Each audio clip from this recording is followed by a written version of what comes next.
Bueno, la verdad es que es momento oportuno para, bueno, para darle gracias a Dios por todas las cosas y para desearle a todos ánimo, fuerza, salud, bueno, y que Dios ilumine el camino de este nuevo año para el que faltan pocas horas.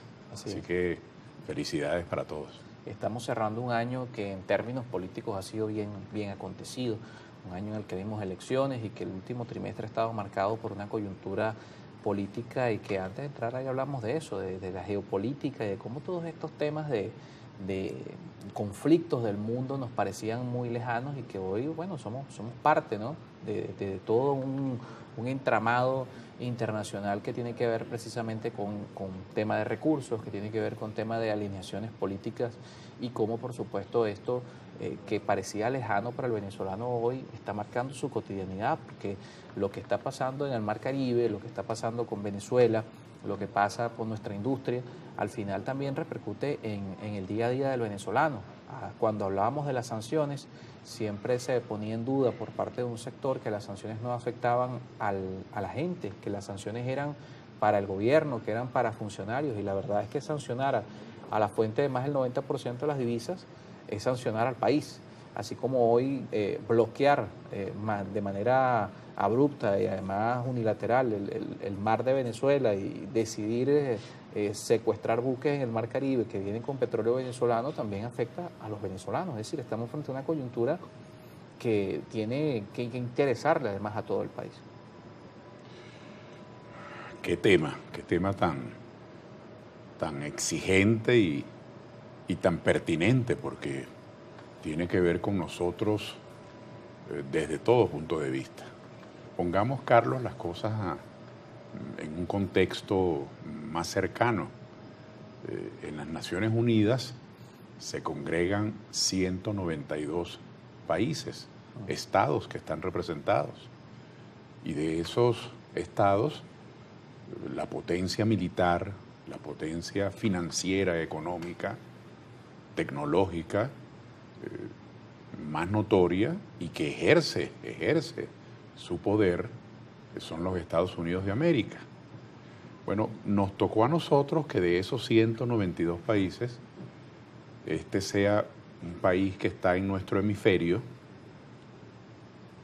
Este es un país que consume millones de barriles de petróleo al día, es decir, es una necesidad primaria, sentida para ese país.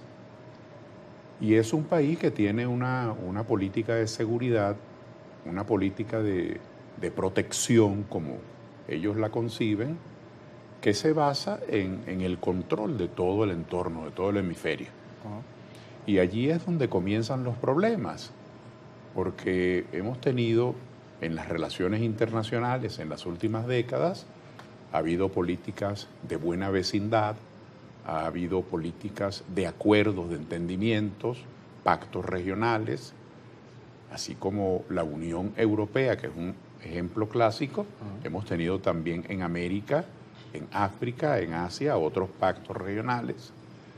Y todo ello han sido mecanismos que usan los estados para ejercer su soberanía, buscar mejores caminos, acordarse con quien creen que les conviene. Claro, mecanismos de cooperación. Mecanismos de cooperación, mecanismos de entendimiento. Sin embargo, el presidente actual de los Estados Unidos, Donald Trump, ha resucitado, por decirlo así, aquella vieja doctrina Monroe del año 1823, hace 200 años ya, cuando Monroe hablaba de América para los americanos en un momento histórico, cuando ellos, los Estados Unidos, también nosotros, pero ellos venían de deslindarse de franceses, desligarse de españoles, deslindarse de británicos. Es decir, había un proceso de independencia, de colonización de aquel territorio gigantesco.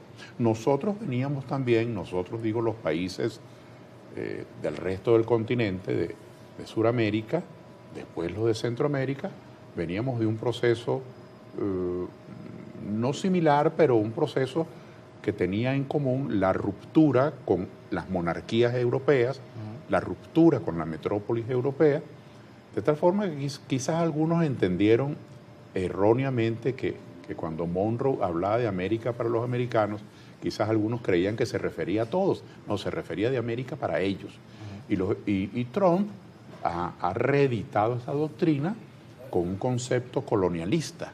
Para Trump, todo lo que esté en su esfera, llámese Groenlandia, llámese Golfo de México, llámese México, llámese Panamá, llámese Venezuela, lo que quede en su esfera, debe poseerlo los Estados Unidos, debe controlarlo los Estados Unidos. O recuperarlo, porque en algunos casos, y vamos a hacer una pausa y hablamos de eso al regreso, porque ¿cómo no? en algunos casos la narrativa con la que se ha manejado estos temas, porque estamos hablando de Venezuela evidentemente, pero recordemos el caso del Canal de Panamá, Trump tergiversó la historia de alguna manera, olvidando el tratado Carter-Torrijos, diciendo que Estados Unidos tenía que controlar el Canal de Panamá.